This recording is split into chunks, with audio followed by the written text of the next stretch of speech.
Hello. Doing this with a guest. We're doing Fallout 3. 3. 3. Now, what these videos are supposed to do is it's pretty much give you a feel reason why someone would play a certain game, and today's topic is Fallout 3. So, I'm talking to someone who really likes Fallout 3 just as much as I do. We both put oodles of hours on it, and we'll start now. My name is Mark. And I'm Kay. Okay. Let's start off with that we both know that Fallout 3 is a series of games.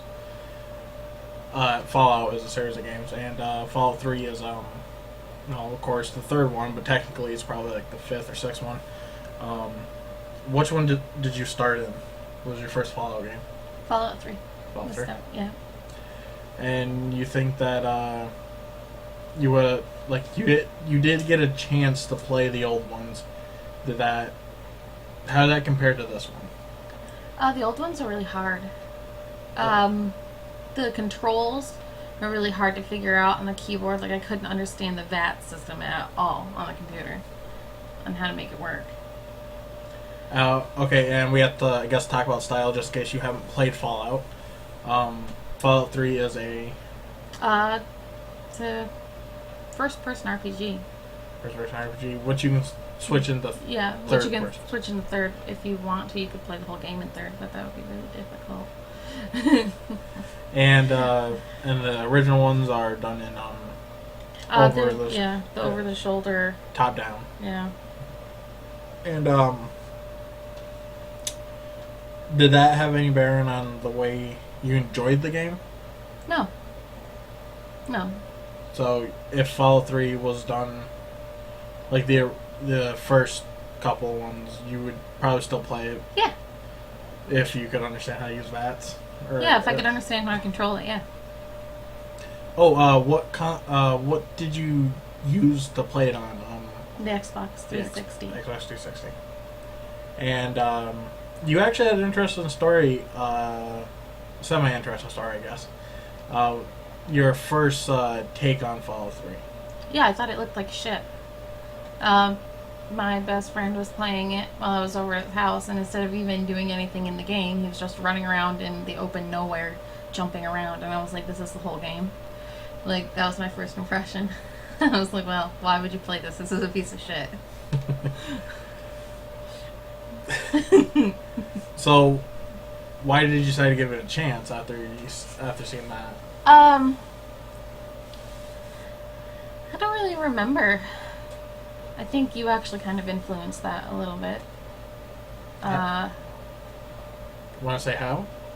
I don't really remember how, but I know that I believe I was watching you play it first after that, and I realized it was like there was more to it than just running around and doing nothing.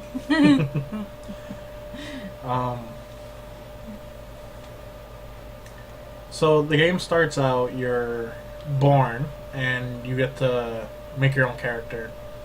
Now this is another one of those games where you get to make your own character. How did you feel about the character creation in Fallout 3?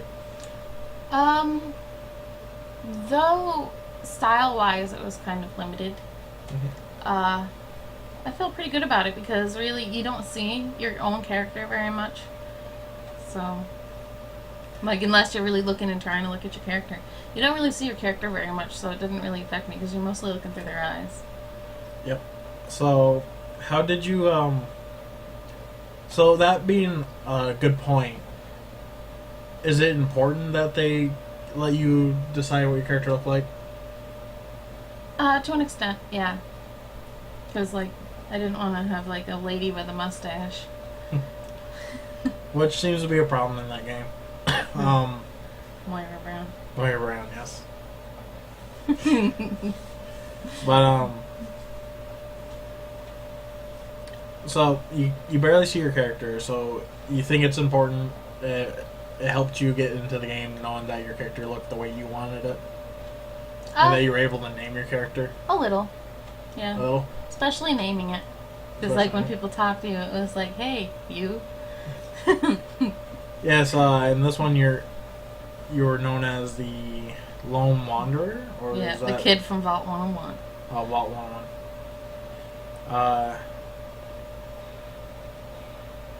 so you got a first-person shooter RPG. How do you feel like they dealt with that? Like shooting people in the head with a gun versus what other first-person shooters do. When you shoot someone in the head, they go down. Like, it doesn't matter. You shot them in the head, they're dead. It was very like RPG-ish. Like each part of your body had like a certain amount of like hit points before it was damaged, and then you had to hit them so many times because they do have kind of like a health thing, even though it doesn't show up on your screen to tell you how much health there is. They do have a health limit. So did that make you feel like a little sluggish? Did you ever get annoyed by that, or is that actually kind of fun? I did sometimes get annoyed because I'd be like, well, I shot that mother in the head like 100 times, and he's not down. He's still coming at me.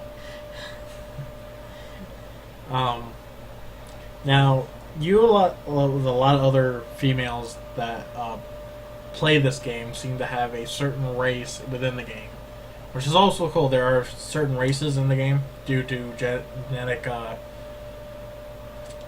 mutation, which you have super mutant. You got humans, super mutants,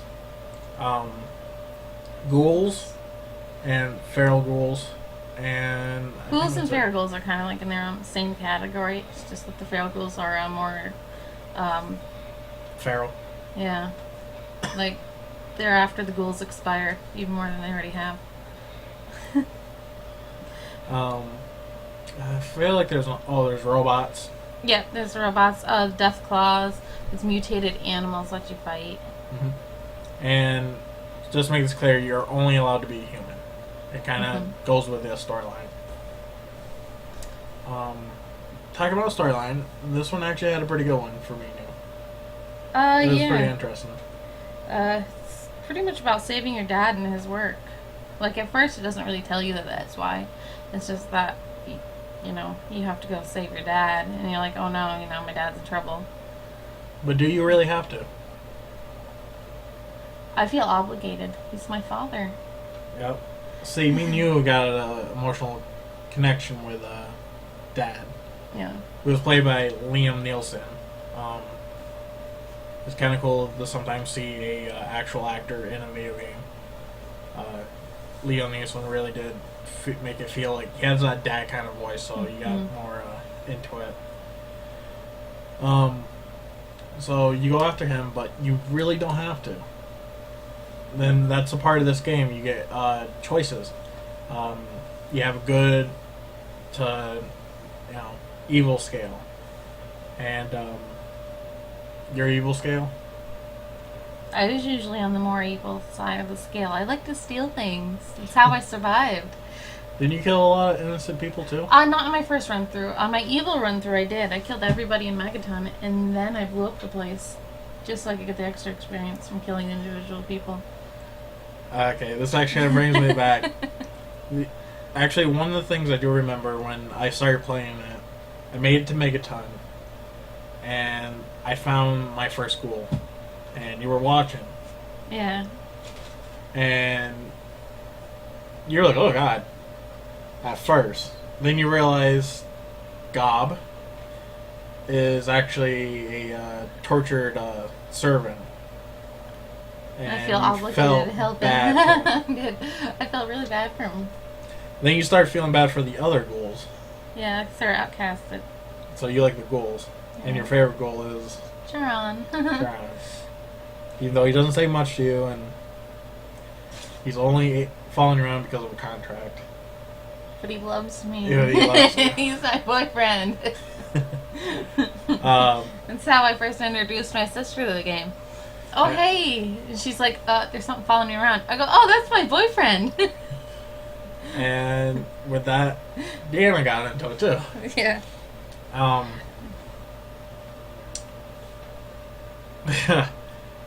And with that, when your sister got into it,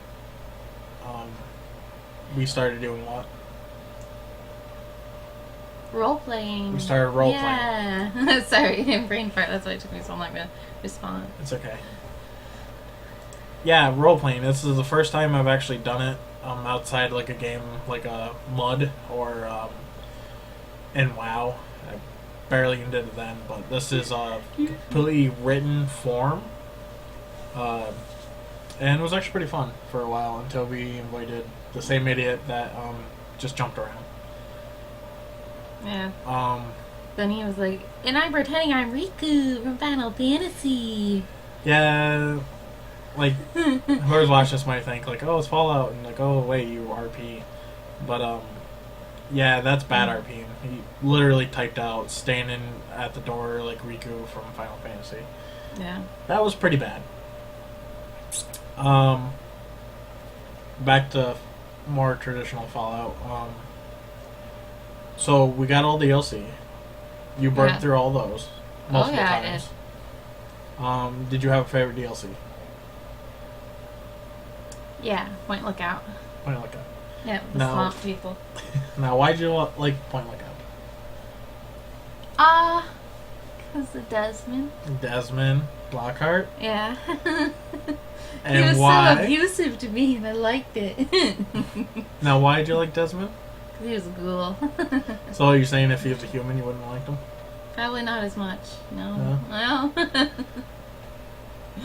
It's very interesting DLC. This is one of the first games I got that had a DLC that felt like a good chunk was added on. It didn't feel like, oh, this is new skins and new weapons and stuff.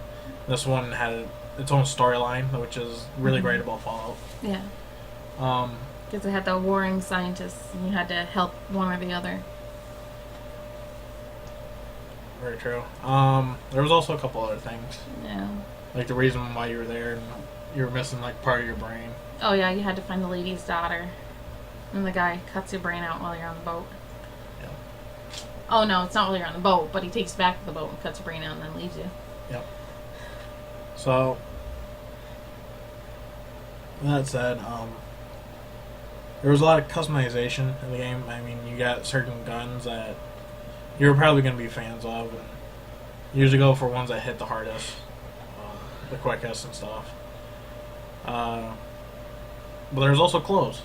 Mm-hmm. You had a certain hat style you could wear. There was just a full body. It doesn't separate from like shirt, pants, and shoes, or gloves, really. No, they were all one thing. You had your body, mm-hmm. you had glasses, and you had a hat. Yeah. That you can switch between. And sometimes the hat would make it so you can't wear like glasses. Yeah, like if you wore like a helmet or something. Certain helmets would take your glasses off. Some would leave them there, and then you got like messed up meshes. Yeah. Which kind of, it got me de-immersed. I mean, you get the perks from having the glasses, which is like a +1 to perception, but the helmet gives you like maybe 3 to armor, and then... Sorry. Okay, it's fine. It's fine, it's fine. That's the reason why this is Midnight Media Madness. Yeah, I know. Okay, with that... There were certain things that I did like about that, though, because when I got to a higher level anyway, like, I could wear anything, because, like, I was more impervious to bullets, so, like, I could wear my skanky outfits and be like, whatever to this armor, and be like, hey, and some gun-toting skank running around the wasteland. Actually, that's a good point. I wouldn't go for a hardcore playthrough, really, but if I thought I liked something the way it looked, I'd wear it. So I used to wear, if I could ever find them, the black business suits Mm-hmm. on my character, and like a bowler's hat, or just a normal baseball cap, which I wish you could get like different colors, but red is the only choice. What was your favorite outfit? I like it was one of the mercenary outfits where the girl has the like vest and a cutout midriff and the pinkish colored shirt underneath. I forget which one that is. Oh, Troublemaker? I think maybe. Yeah. Or is that the one with the black with the full? I don't know. I'll put a picture up for the ones I'm talking about. Actually, there was one of those, the mercenary ones that I like to wear, which gave a plus to armor. But that's actually another thing, which I also find kind of weird. You have the same. You can, like, I could grab the same armor that she's talking about and wear it, and it'll look different on me. Because It doesn't her. Yeah, because it was guys. Because they did have the difference between the guy's armor and the female armor. But they also did the best thing, which they didn't make it so whatever you find is only female or only male. So, like, you're going through most of the game, and let's say the jumpsuits in the beginning were some are only male, some are only female. That would have been a pain. That would have been a pain in the ass, and I thank God that they didn't do that.